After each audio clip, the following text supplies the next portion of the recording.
Hi friends, तो आज हम लोग शुरू करने जा रहे हैं क्लास 8 का साइंस और इसका अध्याय 1 है फसल उत्पादन एवं प्रबंधन। देखो, इससे पहले हम लोगों ने 10 प्रश्न के उत्तर कर लिए हैं। जिसने भी वो वीडियो नहीं देखा प्लीज प्लेलिस्ट में जाके देख लेना।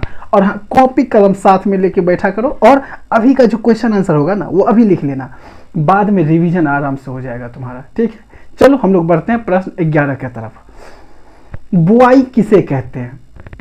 उत्तर, मिट्टी को तैयार करने के पश्चात खेत में बीज बोए जाते हैं उचित दूरी एवं गहराई पर। खेत में बीज बोना बुआई कहलाता है।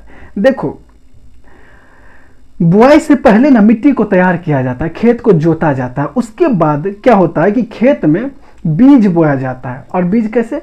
उचित दूरी एवं गहराई पर। अब ये नहीं कि गए और जेसीबी लगा के पूरे मिट्टी खून के हटा दिए एकदम से 10 फुट और उसमें जाके बीज को डाल दिया, ऐसे नहीं। उसका एक लिमिट होता है कि कितने नीचे, मिट्टी के कितने नीचे बीज को बोना है या कितना डिस्टेंस होना चाहिए। ठीक है, जो खेती बाड़ी करते हैं उनको पता होता है। जैसे आलू ही रोपते हैं तो पता होता है कि कितने कितने दूरी पे हमको आलू रोपना है। मक्का रोपते हैं तो पता होता है कि कितने कितने दूरी पे मक्का रोपना है। ठीक है, तो वो एक उचित दूरी होता है और कितने मिट्टी के अंदर डालना है। ये नहीं कि ज़्यादा अंदर डाल देंगे तो फिर वो सड़ ही जाएगा बीज। ठीक है, तो उसे ही हम बोलते हैं क्या? बुआई। जो हम बीजों को बोते हैं एक उचित दूरी उचित गहराई में। ठीक है, खेत में। आ गई बात समझ में? चलो हम लोग बढ़ते हैं प्रश्न 12 की तरफ। सिंचाई किसे कहते हैं? उत्तर, फसलों को कृत्रिम रूप से आवश्यकता अनुसार पानी देना सिंचाई कहलाता है। देखो, सिंचाई का जो यहाँ पे परिभाषा दिया गया है उसमें यूज किया है कृत्रिम। ये जरूरी है क्योंकि पहले ये होता था कि खेती बाड़ी करता था तो किसान जो है ना मानसून पे डिपेंड रहते थे कि फसल जो करने का जो मौसम सीजन था ना वो बटा हुआ था कि इस मौसम में हमको ये फसल करना, इस मौसम में वो उस हिसाब से था कि जिसमें फसल को ज़्यादा पानी चाहिए वो बरसात के मौसम में ही किया जाता था। तो ऑटोमेटिक बारिश होती थी और आराम से फसल होता था। लेकिन अब तो बारिश उतना होता नहीं है, तो कृत्रिम तरीका से यानी हम अलग से कोई भी तरीका है, चाहे बोरिंग लगा दिए, मोटर लगा दिए, फिर उसके थ्रू या फिर नहर के थ्रू या कुआं के थ्रू किसी तरह से फसल में हम पानी डालते हैं, तो उसे ही हम क्या बोलते हैं? सिंचाई।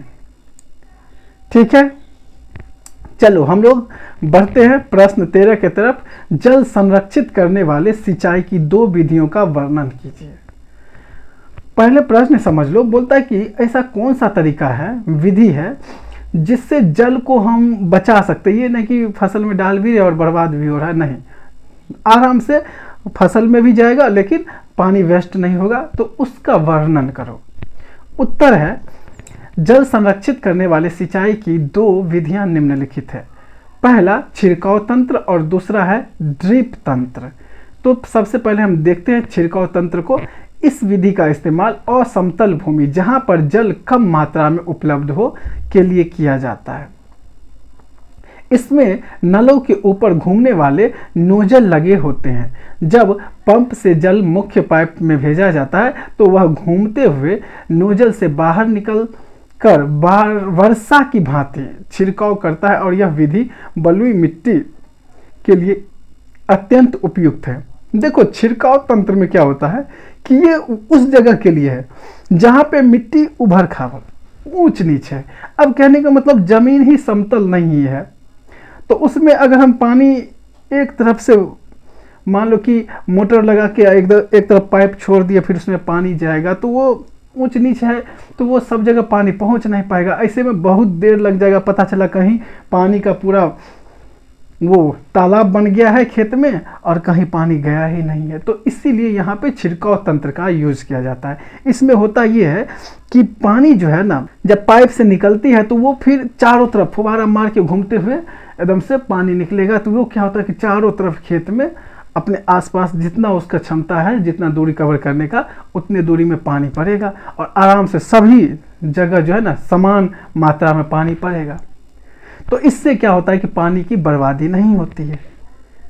अब दूसरा है ड्रिप तंत्र। इसमें जल बूंद बूंद करके पौधों पर गिरता है और बेकार नहीं होता। यह कम पानी वाले क्षेत्रों के लिए एक वरदान है। यह विधि फलदार पौधों, बगीचों आदि को पानी देने के का सर्वोत्तम तरीका। देखो अब ये ड्रिप तंत्र जो है इसमें बोलता है क्या कि पानी जो है ना बूंद बूंद करके पेड़ पे ही गिरेगा, ठीक है। तो इससे क्या होगा कि फालतू के जगह पानी ऐसे बर्बाद नहीं होगा। और ये खास करके इस ड्रिप तंत्र का जो है इस्तेमाल जो है बगीचों में या फलदार पौधों के लिए किया जाता है। तो ये था हमारा आज का वीडियो। फिर हम मिलते हैं नेक्स्ट वीडियो में। तब तक के लिए टाटा बाय बाय।